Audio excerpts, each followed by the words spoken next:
to be successful can be present and can be forged together. Yeah. Can I ask you one He's more? working. Can I ask you one more Yeah. question before I know our Yeah. time's up? But my warrior guide that's with me, protecting me, like I can feel him. I swear, he pinched the crap out of my shoulder the other day when I was doing something stupid. But is he just here to like shield me from like anything that isn't meant for me? Like, is he just as a protector? He's been present, as you know, this entire time. I mean, even during this session, like he's the one I see the most because he stands like right behind you. Wow. This like thing, they don't want me to talk about it, but like he is to me, he looks like an Aboriginal warrior. Yeah, I feel that. I call him my beloved warrior. He's amazing. As are all of your guides, but he's very present. You have a female guide that's also a warrior-esque, like almost like a man. Wow. Yeah, and then you have this older feminine guide that looks like a grandmother. I feel but she's her. wise, like she's just her, and she's like an herbalist. Her hair's tall bun. She sits with me a lot. Like I feel like she like kisses my cheeks and she's just like with me. Yeah, she just likes to do this.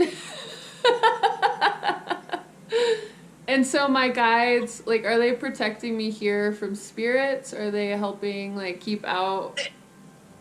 They're letting you have to protect yourself, right? Like their job is to be there to support you in your endeavors, and if you ask for their help, then they can show up and help. Okay. But your warrior is there to remind you of your inner warrior and your ability to be a warrioress, right? To show up as a warrior too. He's there, and he's sort of a watchdog. He watches over the males that come around. He's like, you know. Yeah, I just feel like so supported and like they're shielding me from so much and I have nothing to be scared of. Yeah.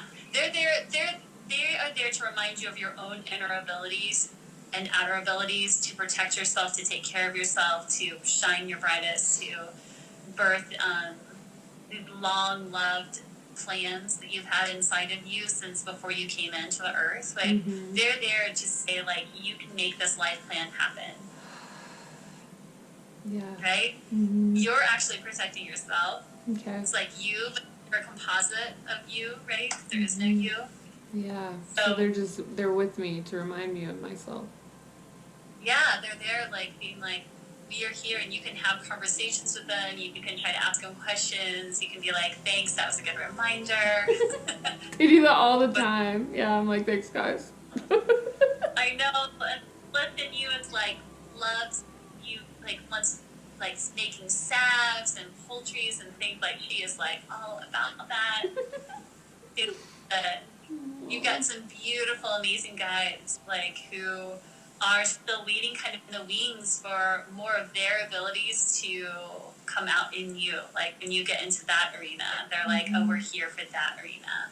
Cool. Chills. Thank you. I was like, I have to ask you because when you told me about my warrior last time, I messed with him for like weeks. I was just like, so what is your job? Like, are you gonna like pull me out of traffic if I, I was just like totally like messing with him, and I'm like, I'll stop. Yeah, don't try to work in that way.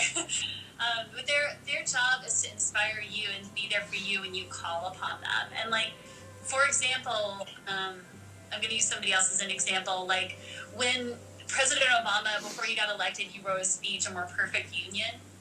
There were like 2,000 guides involved in that. Wow.